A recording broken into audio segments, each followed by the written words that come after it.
नमस्कार साथियों, मैं राजेश सोनी हल्का महम, संयोजक महम 24 विकास मंच।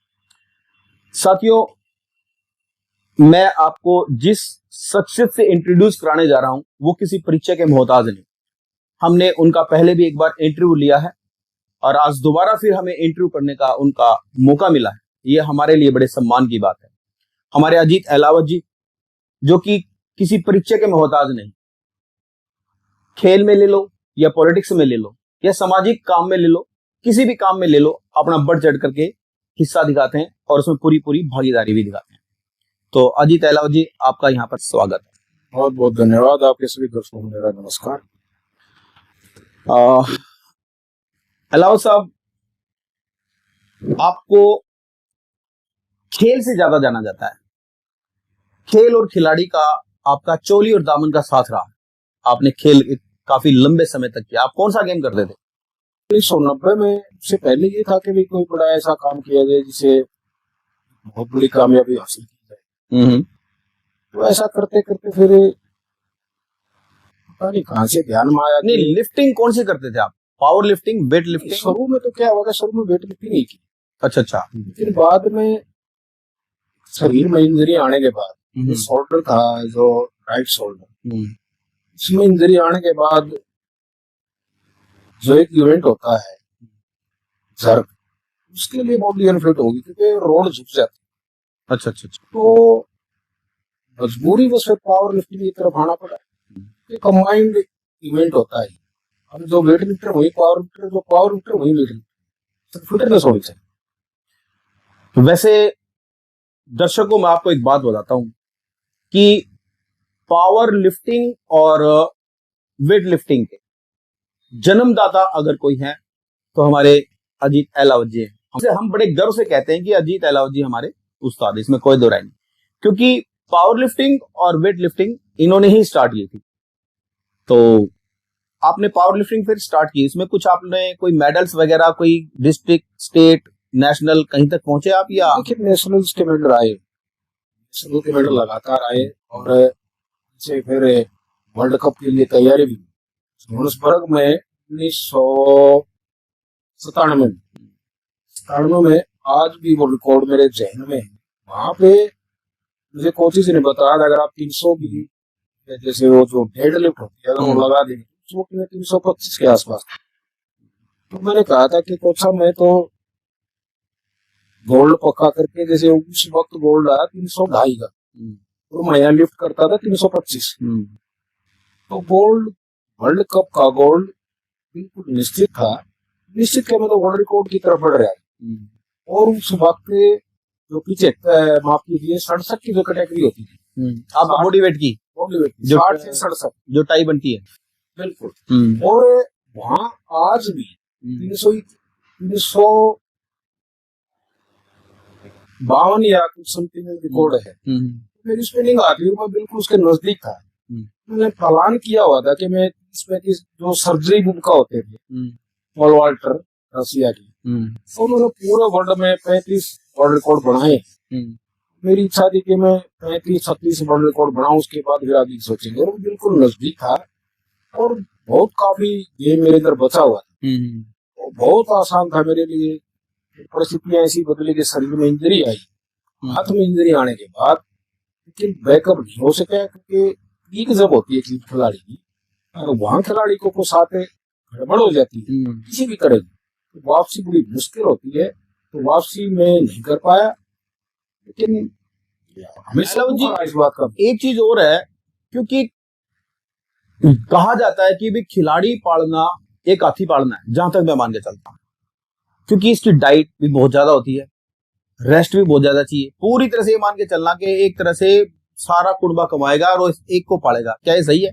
बिल्कुल। देखिए, मैं आपको बताता हूँ कि उस जमाने में कम से कम भी 300-400 रुपए हर रोज का खर्च होता है। और सबसे बड़ी समस्या ये है कि आप पूरी एनर्जी गेम में लगती है, पूरे परिवार की एनर्जी लगती है, पूरे परिवार के सपने लगती है, पूरे परिवार। अगर कहीं ना कहीं बच्चा फेल हो जाता है तो आप ये मान लीजिए परिवार में भी और खिलाड़ी के दिमाग में भी बहुत बड़ा क्राइसिस पैदा हो जाता है। उसका लाइफ में आप बैकअप करना मुश्किल हो जाता है। बिल्कुल ठीक कह रहे हो आप। ये बहुत खिलाड़ियों के साथ होता है।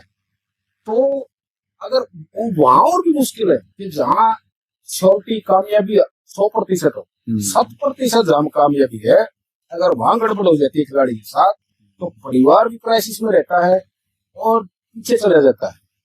बैकअप करना बड़ा मुश्किल है। इसीलिए खिलाड़ी कहते हैं ना कि राजनीति जो मुश्किल फील्ड है, खेल और राजनीति, इनमें बैकअप करना, इनको करना, निभाना बहुत मुश्किल काम है। और खिलाड़ी के लिए तो उसकी पूरी एनर्जी, उसका पूरा माइंड सेट है। उसको ऐसा लगता है, कोई खिलाड़ी किसी से ये पूछ लेना आप, अगर कोई खिलाड़ी फेल हो जाता है, असफल हो जाता है, उसको ऐसा लगता है कि जीवन ही समाप्त हो गया। तो फिर आपने अपना कोई क्लब खोला? जी हाँ, क्लब तो वैसे 1990 में अजीत स्पोर्ट्स क्लब के नाम से क्लब था। वहां आपने भी गेम किया है। आपने शुरुआत में की, बाद में आपने कराटे की ब्लैक बेल्ट रहे, नेशनल चैंपियन रहे, आपने भी खिलाड़ी तैयार की। तो आपने ब्लैक बेल्ट, महिम के पहले ब्लैक बेल्ट आप, और आपने खिलाड़ी भी तैयार की, नेशनल चैंपियन में रहे। तो आपने जिस तरह से मार्शल आर्ट को बढ़ावा दिया, उसके लिए आप भी बधाई के पात्र है।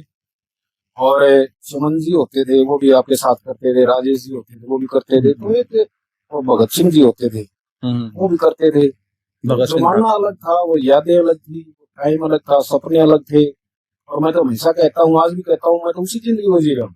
स्पोर्ट्स से बढ़िया कोई जिंदगी। उस्ताद जी, मैंने एक चीज नोट की है, हम जब एक्सरसाइज करते थे ना, हमारा स्टेमिना इतना जबरदस्त था कि हम 8-8 10-10 घंटे मेहनत करते रहते थे नॉन स्टॉप, और हम कोई सप्लीमेंट नहीं लेते थे।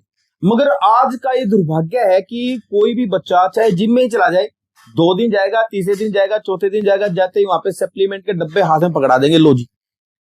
और वो बंदा नेचुरल एक्सरसाइज करने की बजाय, नेचुरल अपने बॉडी की पावर इस्तेमाल करने की बजाय आर्टिफिशियल में घुस जाता है, जिसकी वजह से हम इसको स्टेरॉइड भी कह सकते हैं, जिसकी वजह से बहुत सारे लोग हार्ट अटैक, हार्ट फेलियर, ये आप इस पे कुछ कहना चाहेंगे? बिल्कुल, ये बहुत बड़ी समस्या है। जैसे मैंने जब भी स्पोर्ट्स करा, आज तक भी मेरे पास जो भी खिलाड़ी है, कम से कम 15,000 महीने में कोई घर नहीं बचा जहाँ से कोई न कोई व्यक्ति मेरे पास नहीं है। बिल्कुल ठीक है। एक आंदोलन के रूप में खड़ा किया मैंने स्पोर्ट्स को, कोई भी है, सबके लिए दरवाजे हमेशा खुले रहे। और मैं तो हमेशा कहता था कि सप्लीमेंट, देखिए कोई इनकार करे, दोनों ही कड़वी सच है। गलत टाइम पे सप्लीमेंट लेना जिंदगी बर्बाद करना है, और सही टाइम पे सप्लीमेंट न लेना वो भी जिंदगी खराब है। बिल्कुल टाइम होता है, टाइम पे जब बॉडी ऑब्जर्व करती है ना, जैसे सोशल मीडिया देखते हैं, कुछ बंधु है, पहल बंधु, फलान बंधु, सोशल मीडिया ले शर्म आनी चाहिए उन लोगों, युवाओं को खराब कर रहे हैं। आपका कहने का मतलब है कि सप्लीमेंट आदमी को जब लेनी चाहिए जब बंदे की पूरी एनर्जी यूटिलाइज हो जाए, बिल्कुल उसके बाद, यूटिलाइज होने के बाद, और उसकी भी कैपेसिटी होती है, और वो भी किसी की गाइडलाइन में, और उसका टाइम पीरियड होता है, इतनी लेनी, इतनी थोड़ी। स्पोर्ट्स मेडिसिन बोलते हैं इसको, अपन जैसे हमारे तो लोकल भाषा में नशा बोल देते हैं, लेकिन नशे से ताकत नहीं आती, नशा नहीं होता। जो एक हेरिडिटरी और एक जेनेटिक जो पावर होती है, इसको इम्प्रूवमेंट करने के लिए कुछ समथिंग टेक्निक है ही, इनका होता है यूज। अगर विदोषम उदाहरण है कि ज्यादा किसी ने यूज किया लालच में, बहुत बड़े खिलाड़ी हैं, उनको दिखती होंगी, उनकी जिंदगी बर्बाद हुई। टेक्निकल ये मामला है, इसको समझने की जरूरत है। और हमारे दुर्भाग्य यह है, या तो कोई समझता नहीं, और अनसमझ में ज्ञानता में ज्यादा ले लेते हैं, को बताता भी नहीं। आजकल के कोचों ये दुर्भाग्य है, बताते भी। तो एक बात बताता लड़के को, भाई तेरे इस वक्त आपको जरूरत है, इस वक्त छोड़ देने की जरूरत है, और इसको फिर देखने, इसकी तरफ देखने की जरूरत भी नहीं है, आपका इम्प्रूवमेंट अब आ चुके हैं। इसके बारे में अलग से एक विषय होता है, लेकिन हमारे यहाँ को बताता है। उस्ताद जी, आपने जो क्लब खोला था अजीत स्पोर्ट्स क्लब के नाम से, क्या वो एग्जिस्ट करता अभी भी? क्या चल रहा है वो? बिल्कुल चल रहा है, लेकिन अब क्या कि मैं जिनको समय मिलता नहीं है, लेकिन है, अभी करते हैं बच्चे। ड्यूरिंग दिस पीरियड आपने काफी लंबे समय तक एक्सरसाइज की भी है और लोगों को तैयार भी किया है। कुछ क्या ऐसे बच्चे निकल कर के आए जिन्होंने इस गेम बेस के ऊपर कोई गवर्नमेंट जॉब हासिल की? नहीं, कम से कम देखिए, कम से कम 500 स्टूडेंट्स, अब मैं कुछ आपको नाम भी गिनवाऊंगा, 500 स्टूडेंट सरकारी नौकरी जो आपने तैयार किए थे। मेरे बाद भी अब जो लड़के हमारे जो स्टूडेंट्स हैं, हमारे छोटे भाई हैं, उन्होंने भी तैयार की है। एक परंपरा है, और मुझे इस बात का गर्व है महिम के स्पोर्ट्समैन, महिम के जो खिलाड़ी हैं, कि कभी भी सबसे ज्यादा खिलाड़ी अगर हैं तो मैम से मैम से हैं। और लेकिन कभी भी उन्होंने अपना जो बिहेव रखा वैसे खिलाड़ी रखा, कभी मैम में कोई कंट्रोवर्सी पैदा नहीं की। सबसे बड़ी बात ये है, और सबसे बड़ी बात ये है कि आज भी मैम में वेट लिफ्टिंग निःशुल्क है। हाँ, उनसे भी कोई चार्ज नहीं करता, ये बात तो कहनी पड़ेगी। अभी कोई पैसा नहीं लिया, आज भी नहीं लेते। जो अब भी जो करवाते हैं, जैसे जोगिंदर गिल है हमारा छोटा भाई, करवाते हैं, वो भी पैसे नहीं लिए। प्रेम सिंह गोयत ने कराया, उन्होंने पैसे नहीं लिए। भगत सिंह गरेवाल, सन्नी गरेवाल, उन्होंने कराई, उन्होंने कभी पैसे नहीं लिए। और जेसी भाई थे, उन्होंने भी कभी पैसे नहीं लिए। तो पता नहीं कितने नाम है, मतलब गवर्नमेंट जॉब में काफी सारे बच्चे लगे हैं जिन्होंने अपना कैरियर बनाया है, बहुत 500 से ज्यादा। साथियों, हमारे अजीत अहलावत जी की एक उपलब्धि और रही है महम चौबीसी के अंदर कि इनको महम चौबीसी सरखा पंचायत ने चौबीसी खेल रत्न से सम्मानित भी किया है। ये लगभग 2015 की बात है, और उस टाइम पे स्टेज ऑर्गेनाइजर मैं था, स्टेज सेक्रेटरी भी मैं ही था, मैंने ही वो संचालन किया था। और हम बड़े गर्व के साथ कह सकते हैं कि हमारे अजीत अहलावत जी को चौबीसी खेल रत्न देना कोई छोटी बात नहीं होती, बहुत बड़ी बात होती है, क्योंकि इन्होंने अपना पूरा जीवन ही खेल में लगाया है। अब ये राजनीति में आ गए हैं, तो राजनीति में भी मेरे ख्याल से आप 2009-10 में आए या उससे भी पहले? 2001 में आपने मतलब भारतीय जनता पार्टी को ज्वाइन किया, या इससे पहले किसी और पार्टी में थे? नहीं, किसी पार्टी में रहा। मातृ संगठन होता है, अच्छा, राष्ट्रीय स्वयंसेवक संघ, उसमें मास्टर जी होते थे देवेंद्र गरेवाल जी। देवेंद्र गरेवाल, ओके, रहे हैं, वो भी हैंडबॉल के बहुत अच्छे खिलाड़ी रहे हैं। जी जी जी, और कोच भी रहे हैं। तो कई बार हम मातृ संगठन में जो कार्यक्रम होते थे उनमें चले जाते थे। 2001 में धीरे धीरे अधिकारी आते थे, उनसे सुनता था मैं। तो फिर ज्वाइनिंग कह सकते हैं कि मातृ संगठन में 2001 में मेरी हो चुकी थी, ज्वाइनिंग हुई थी आप? बिल्कुल ज्वाइनिंग हुई थी, लेकिन जो सक्रियता थी, जो सक्रिय राजनीति है, वो मेरी 2003 से प्रारंभ। 2003 से लेके 2025 लगभग कितने साल हो गए जी? 22 साल मान लें। बिल्कुल बिल्कुल 22-23 साल हो गए आपको भारतीय जनता पार्टी के साथ जुड़े हुए। इसमें आपने 2009 में एमएलए का इलेक्शन भी लड़ा।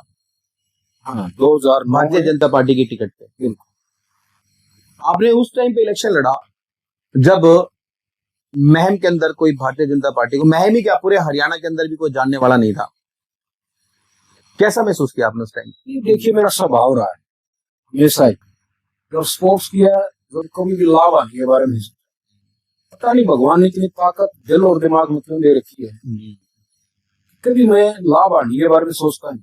मैं केवल एक्शन और काम करना, उसका नतीजा मुझे ऐसा लगता है कि अपने आप आए। स्पोर्ट्स में रहा उस जमाने में, आप देखिए कोई साधन नहीं होता नहीं था। वेट लिफ्टिंग जब हमने स्टार्ट की तो पत्थर जैसे वो चाहिए था, वो पत्थर के चक्के बना करके आप लोगों ने की थी। बनवाए, वो उन्होंने बनवाने में जैसे प्रेम गोयत भी रहे, साथ में साथी भी रहे। हाँ, एक धर्मवीर भी एक लड़का घर में जाना रहे, वो भी साथ में थे, जैसे भी थे जी। तो हमने वो बनवाए। और जो रोड होती है आज का बताई कर ही नहीं सकता। हमने जो रूम्बा बोलते हैं, जैसे जिसको वो डाल के एक्सरसाइज, और आपको हैरानी होगी, नहीं में हमारे 3 यूनिवर्सिटी के मेडल आए, चक्को मारू रूम्बो, मतलब पत्थर के चक्के और रूम्बे से एक्सरसाइज करके आप लोगों ने यूनिवर्सिटी के 3 मेडल निकाले। देख लीजिए आप, ये होते हैं डेडिकेटेड। 2 gold 1 silver. उनसे मेरे साथी थे रामनिवास सैनी। कमाल की बात मैं आपको बताऊं, उनका एक हिस्सा कुछ दिन तो बड़ा टेढ़ा रहा, कि जब जो स्टैंड होते हैं ना, वो थे ही हमारे पास। हाँ, वो भी मैनुअली बना रखे थे आप लोगों ने। जब स्क्वाट लगाते हैं, जैसे एक्सरसाइज करने के बाद टेक्निकल एक्सरसाइज, तो जो खिलाड़ी होते थे, कभी तो मैं इस साइड पकड़ता था, इस साइड रामनिवास सैनी, इस साइड कभी प्रेम होता था, कभी जेसी होता था, कभी धर्मवीर होता था। तो हम इस तरह पकड़ते थे, एक खिलाड़ी आता स्क्वाट मार, तो एकदम बैठे हुए थे। मैं कहा धर्मवीर जांगड़ा से, धर्मवीर भाई तो हम जैसे किसान वो बोलते हैं ना देसी भाषा, फुटे गाड़ सकते हैं, तो फुटे गाड़ के हम यार स्टैंड बना सकते हैं। तो वैसा ये बात दिमाग में नहीं आना, 4 दिन जब फिर वो खुट्टे गाड़े आप, कमाल की बात है।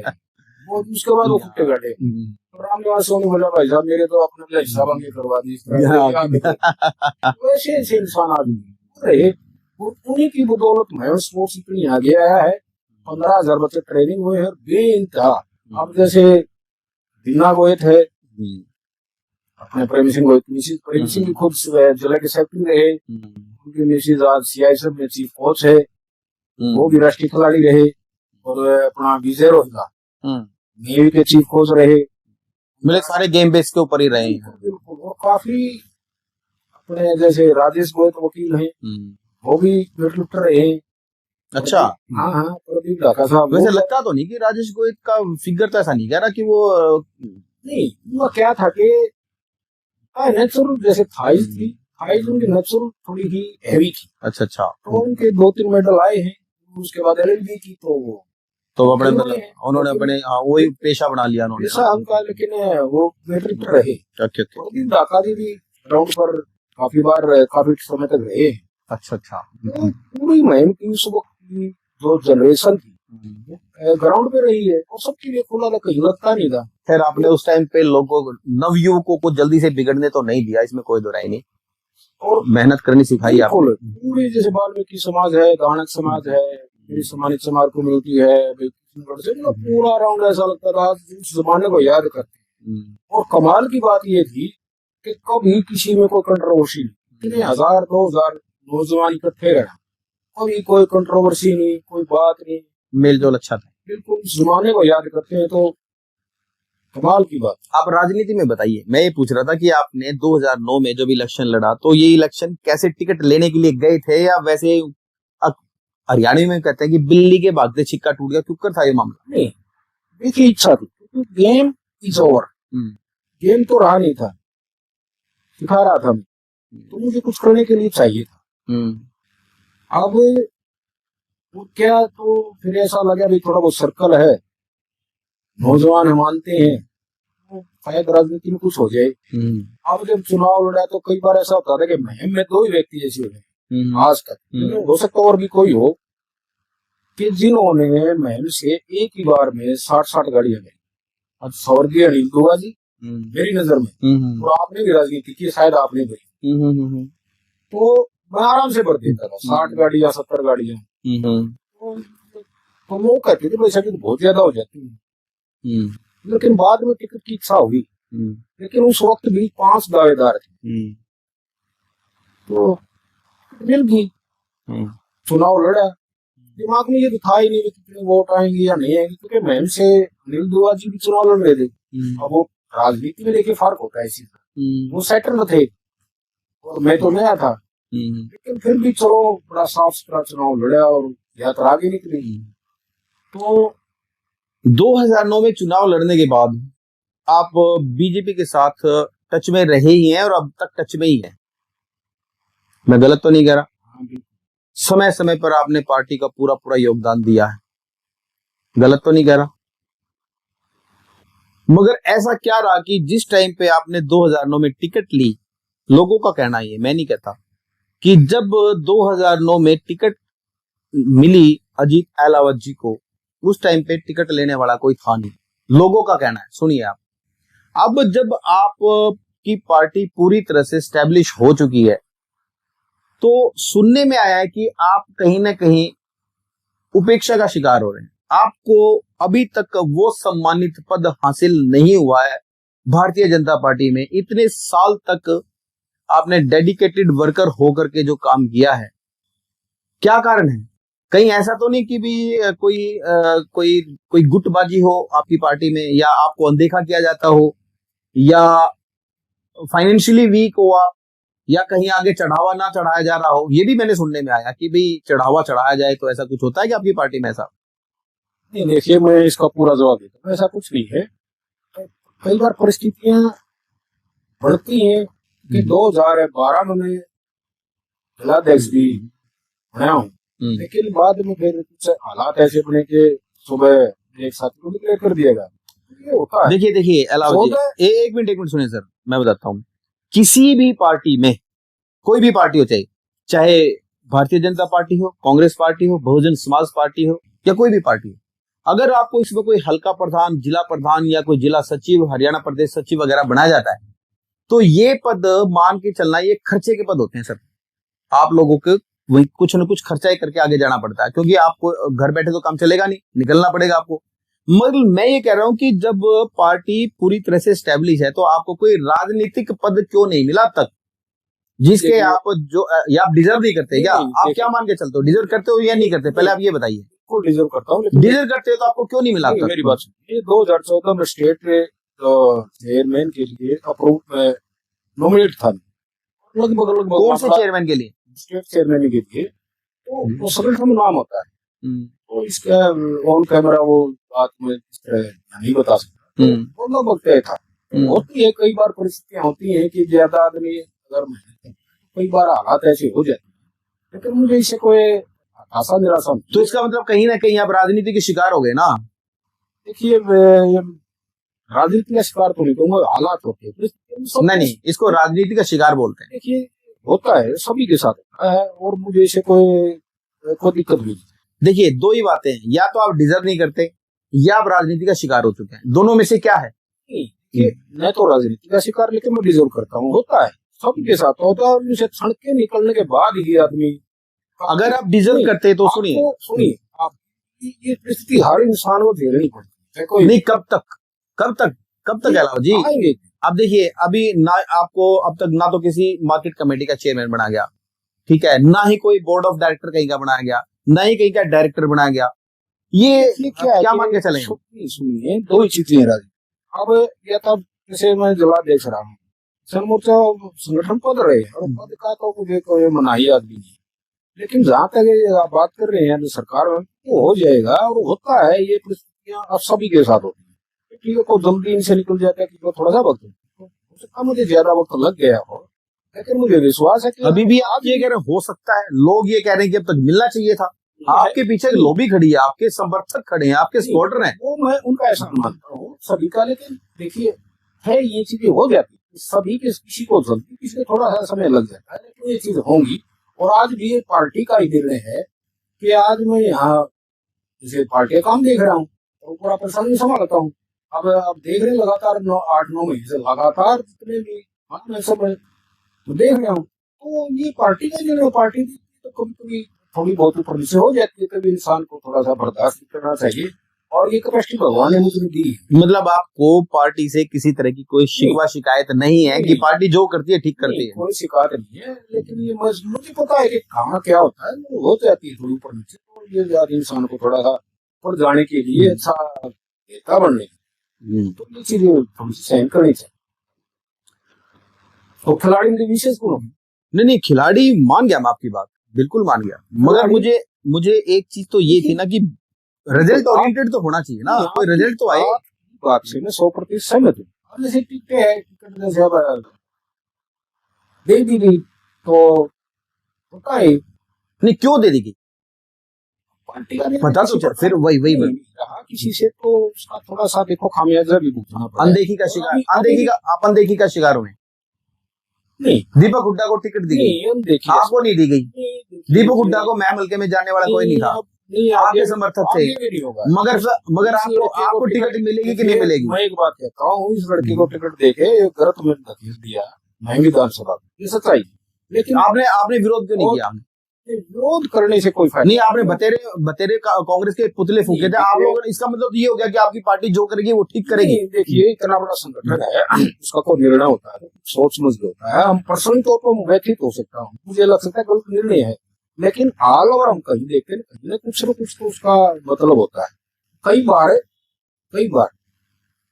बार कोई निर्णय होता है, उसका जो परिणाम होता है, उसका बहुत दूरगामी परिणाम होता है, और परिणाम बाद में देखना। अब ये क्या परिणाम मिलेगा? ये परिणाम है कि मुझे तो कोई फर्क नहीं पड़ा। अब जैसे चुनाव किसी ने लड़ा हो, मुझे तो सम्मानित जगह है, सारा काम मेरे लिए तो ये खुशी की बात है। अब उसमें थोड़ा सा ये हो जाता भाई, थोड़ी सी और ताकत बढ़ती, और काम करवाते जाता, ये भाई भी लगा हुआ है। आपके बंदे आते हैं, इलेक्शन लड़ते हैं और चले जाते हैं। अगर लोग अपनी शिकायत लेकर के जाएं तो किसके पास जाएं? नहीं, अधिकार के पास है, मेरे खुला कर हर शुरू से कहता हूँ कि भाई सोशल मीडिया लोगों में जाता हूँ, तेरा खुले दरबार लगाए हैं, पूरे हल्के को पता है यह जीते लाते काम कर रहा हूँ, लगातार लगा हूँ जी। आपके कार्यकाल के अंदर भी सुनिए, बात फिर वही आ जाती है घूम फिर के, प्रॉब्लम्स एलिमिनेट नहीं होती आप लोगों से, प्रॉब्लम्स खत्म तो हो ही नहीं रही, ना ही आपके राज्यसभा सांसद साहब कुछ कर पा रहे हैं। उनका कार्यकाल भी मेरे ख्याल से लगभग 6-7 महीने, हाँ 5-4 महीने और होगा, आप लोगों ने अभी विकास का एक नारियल और वहां पे सीसर में जाके मेरे ख्याल से उद्घाटन किया, किस चीज का? नारियल फोड़ के आए आप? बड़ी फिरनी का उद्घाटन, फिरनी का उद्घाटन था। हाँ, फिरनी का आप लोग सीसर में फिरनी का उद्घाटन करके आ रहे हो, आप लोगों को महम के अंदर जो दुनिया भर के गड्ढे हैं वो नजर नहीं आए? देखिए पहले बरसात थी, और अब आप देखिए, अब जैसे ये रोड अपना ये सड़क बनी है, ये बाईपास जो मेन हाईवे ये बना है, और 3 या 4 दिन पहले मैंने भी वहाँ गलियों का उद्घाटन किया है शिव कॉलोनी। तो इस प्रकार से विकास कार्य जारी है, और जो आप परेशानी बता रहे हैं वो लगातार उनका सोल्यूशन हो रहा है। मेरे को एक बात समझ में ये नहीं आ रही सर, सुनिए मैं एक बड़ी लॉजिकली बात करता हूँ। राज्यसभा सांसद जी का कार्यकाल लगभग समाप्ति पे है, लगभग, मानते हैं आप इस बात को? आप लोगों से ना तो कोई कुएं जोड़ तालाब साफ हुए, एक भी नहीं, सारे गंदगी के ढेर बना रखे हैं आप लोगों ने, ठीक है? ना ही किसी सीवरेज की व्यवस्था अब तक ठीक हुई आप लोगों से। तालाबों की जो समस्या है ना, आप एक बात मान के चलिए, ये सरकार बना देगी, कर देगी आपकी बात ठीक है, थोड़ा बहुत हम लेट हो गए, लेकिन जब लोग इनको संभाले ही नहीं, सरकार कितने दिन ये समस्या। सर तालाबों को संभालने का काम लोगों का है या आप लोगों का है? देखो सरकार ठीक करके दे सकती है, तो कहां से करेगी? सरकार ने तो सारा उन तालाबों को, गंदगी का ढेर किसने बनाया? लोगों ने या आप लोगों ने? क्या होता है कि भाई इतनी खुली जगह है, लोगों को जो लोगों की मानसिकता है ना वो मतलब खराब हो चुकी है। तालाब सरकार करके सही करके दे सकती है, लेकिन वो ठीक रखने का। सर मेरी बात सुनिए, अब सारे शहर का पानी, सर सारे शहर का पानी कहाँ जाता है? तालाब के अंदर जाता है। ये लोगों ने छोड़ा है या आप लोगों ने छोड़ा है?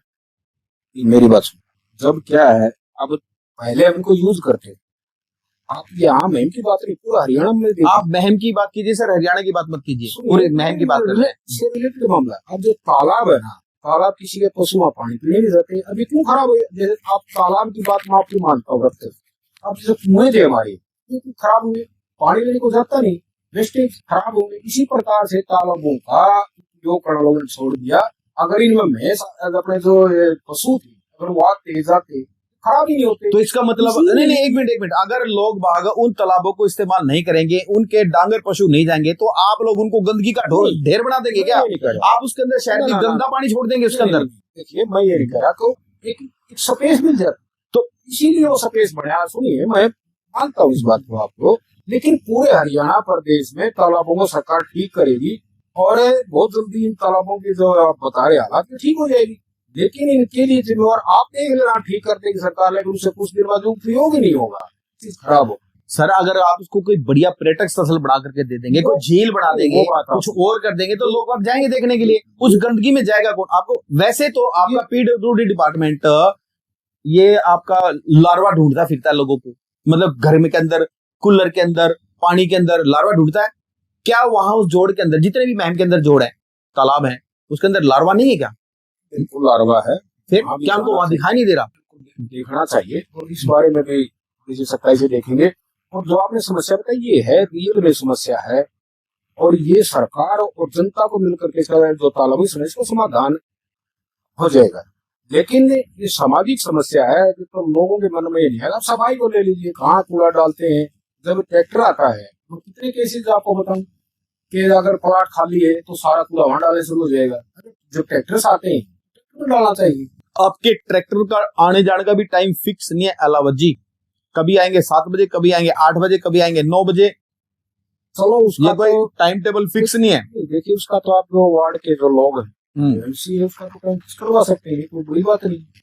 आप जैसे प्रबुद्ध लोग हैं, आपने चुनाव भी लड़ा है, आपका जैसे वार्ड है, तो आप किसी की कहे जरूरत ही नहीं किसी को, तो खुद सक्षम हर तरीके से सब हर चीज जानते हैं कि आप जैसे लोग वार्ड के हैं तो वो कह सकते हैं कि ये टाइम होना चाहिए, ट्रैक्टर आएगा।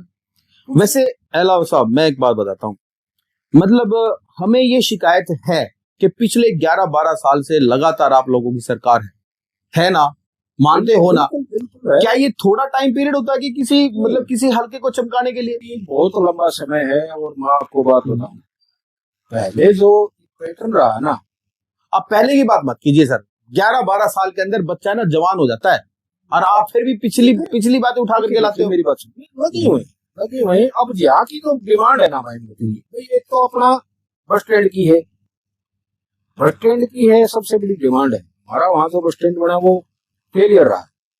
और दूसरी हमारी जो मांग है सेक्टर्स को लेकर के है। अच्छा, तीसरी हमारी जो मांग है वो अपना अस्पताल को लेकर के, इसकी अपग्रेडिंग हो जाए, सुविधाएं बढ़े, तो आप यकीन मान के चलिए अस्पताल वाली और बस स्टैंड वाली दोनों की दोनों मांग बहुत जल्दी आपकी पूरी होने वाली। अच्छा, एक चीज मैं पर्सनली पूछता हूँ, जोर शोर से मैं मीडिया के माध्यम से देखता रहता हूँ आप लोगों को, खास करके आपको, कि आप फोन से बाई कन्वर्सेशन बात करके, आप अधिकारियों से बात करके उस समस्या को हटाने की कोशिश करते हैं। मैंने नोट किया। ये भविष्य की क्या प्लानिंग आपकी? आप इलेक्शन लड़ना चाहते हैं या मतलब ये समाज सेवा है या क्या है ये? नहीं, देखिए, मुझे नहीं पता कि लोग इसको किस तरह से देखते हैं। मेरा तो सिर्फ ये है कि किसी को समस्या मेरे पास लेकर के आता है तो मुझे बड़ा दर्द होता है। कोई भी हो, मैं ये भी पूछा पार्टी से है, आपने बीजेपी को वोट किया या नहीं किया, मैं सब कोई उसकी समस्या हल करने का मेरे अंदर रहता भाई, इसको समस्या ना हो। और रही बात चुनाव लड़ने की, तो राजनीति में कोई भी आदमी हो चुनाव लड़ने के लिए ही आता है, और मैं तो हमेशा चुनाव के लिए ही हमेशा तैयार रहता हूँ। मतलब आपको अगर ये मौका दिया जाएगा तो आप उसके लिए 100% तैयार हैं? सुनिए, अब ये जो टर्म गई इसमें भी मैं दावेदार था टिकट के लिए। और अगर अब की बार भी ऐसा कर दिया तो? नहीं, ऐसा नहीं है, नहीं होगा इस बार। मतलब आप अपने आप को पूर्ण रूप से मान के चलते हैं कि हाँ भाई मैं मजबूत कैंडिडेट हूँ? बिल्कुल, मैं ये कहता हूँ कि बड़म बावर मैं मिला गया, अगर 20,000 पे इसमें मैं ऐसा कैंडिडेट ना तो आया ना आएगा, अजीत अलाव से ज्यादा ओके। 20,000 वोट लेकर कैंडिडेट चलता है तो अजीत अलाव, और वो कैंडिडेट ना है ना होगा, कभी आए तो मुझे बताना। आपके दीपक हुड्डा जी के मेरे ख्याल से लगभग 8,000 पर्ची आई थी। एक मिनट मेरी बात सुनिए सर, 8,000 पर्ची आई, अर्जुन अवार्डी था, आप भी पार्टी के बड़े मजबूत कर्णधार रहे हैं, पिलर रहे हैं, तो इसका मतलब जब 8,000 10,000 का आंकड़ा आप लोगों से पार नहीं हुआ तो क्या इसका मतलब आप लोगों ने पार्टी को सपोर्ट नहीं किया? नहीं, सपोर्ट लैग पुलिंग किया आप लोगों ने? कोई लैग पुलिंग नहीं की, इसके कई कारण होते हैं। हम लोगों को फेस चाहिए था, अब कम्युनिकेशन नहीं हो पाया, कनेक्टिविटी चाहिए लोगों को, वो कैंडिडेट की चाहिए, हमारी नहीं चाहिए थी। हम लोग आगे अपील की वोट दीजिए, लेकिन लोग चाहते थे कि जो प्रत्याशी है वर्तमान वो हमारे सामने आए, तो कहीं ना कहीं वो कमी रही। मतलब पैराशूटर कैंडिडेट को पब्लिक जो है एक्सेप्ट नहीं करती। बिल्कुल, कड़वी सच्चाई है, को माने ना माने, इतने ही बहाने बनाए, ये कड़वी सच्चाई है, ये माननी रहती है हमेशा और रहेगी। ये अगर मुझे ऐसा पार्टी दे देती है फलां से लड़िए, वो कितना एक चिकड़ा चोपड़ा लगाऊं, लेकिन ये सच्चाई है, पैराशूटर कैंडिडेट को लोग रिजेक्ट कर देते हैं, जैसे दीपक हुड्डा जी को। बात ही तो हुड्डा की, किसी की भी कोई भी कहीं से भी, किसी भी पार्टी, किसी भी दल से, किसी भी समय, किसी भी चुनाव में ये समस्या रहती है। नहीं, आपके अरविंद शर्मा जी यहाँ पे एकदम से आकर के इलेक्शन लड़े और जीता भी एमपी के चुनाव में, वो पैराशूटर ही तो थे। नहीं, देखिए, जीतना हरना अलग बात है, लेकिन जो समस्याएं हैं वो तो आती है ना। नहीं, हर किसी को फेस करनी, लेकिन वो कन्वर्ट उनको होल्ड कितना कर पाता है कहीं, उसके ऊपर निर्भर होता है।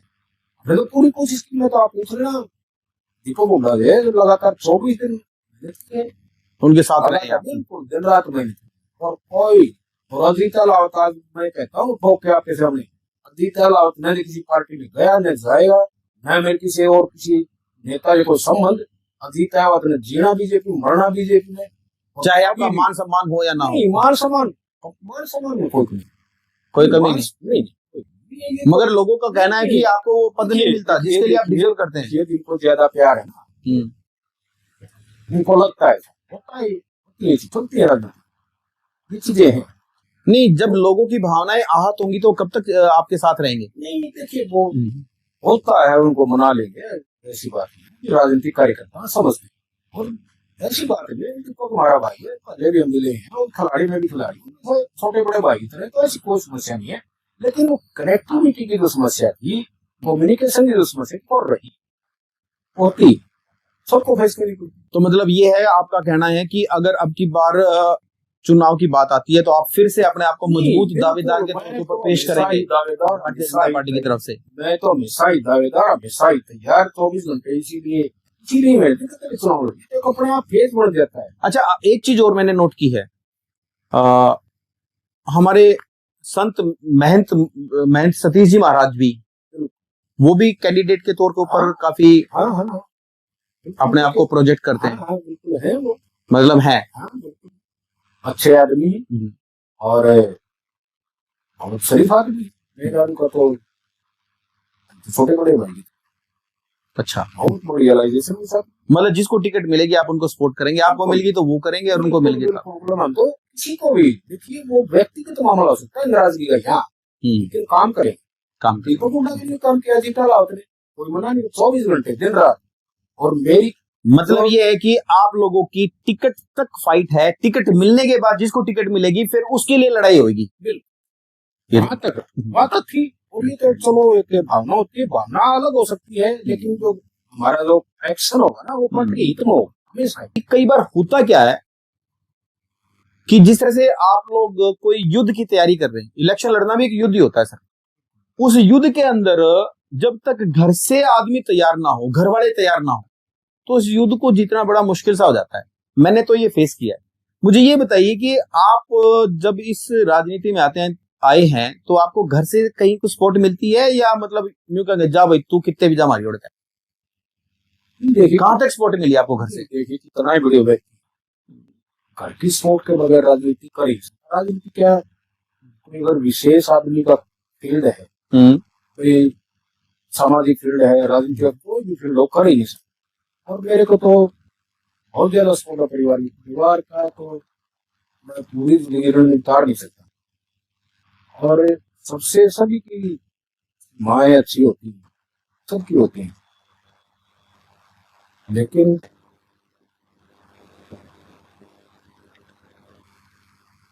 हमारे अजीत अलावा जी काफी भावुक हो गए, और जब बंदा भावुक हो जाता है तो मैं समझ सकता हूं कि वे उनको परिवार की तरफ से काफी हेल्प मिल रही है।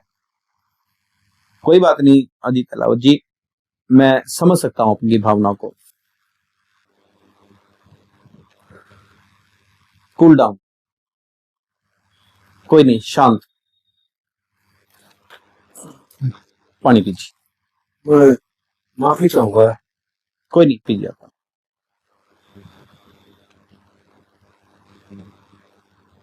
माफी चाहूंगा मैं, क्योंकि जितनी मेहनत मेरी माँ ने की, मेरे करियर में भाई ने की है, परिवार ने की, उनका ऋण साधन में ये बताना चाहते हैं और एक मैसेज भी देना चाहते हैं कि परिवार ने इनको जो सपोर्ट की है, खास करके इनके माँ बाप ने, विपरीत परिस्थितियों में रहते हुए, ज्यादा बड़ी फैमिली से नहीं आते, फैमिली बैकग्राउंड ज्यादा बड़ी नहीं है, इनको मैं अच्छे से जानता हूं, इसलिए ये भावना में इतने मतलब बह गए हैं। इनको बड़ा मतलब बड़ी तकलीफ हुई है उनके बारे में जो बताना चाहे, मतलब क्या बताएं और क्या ना बताएं। वो समझ सकते हैं कि किन विपरीत परिस्थितियों में इनको गेम कराया और राजनीति में हिस्सेदारी दी।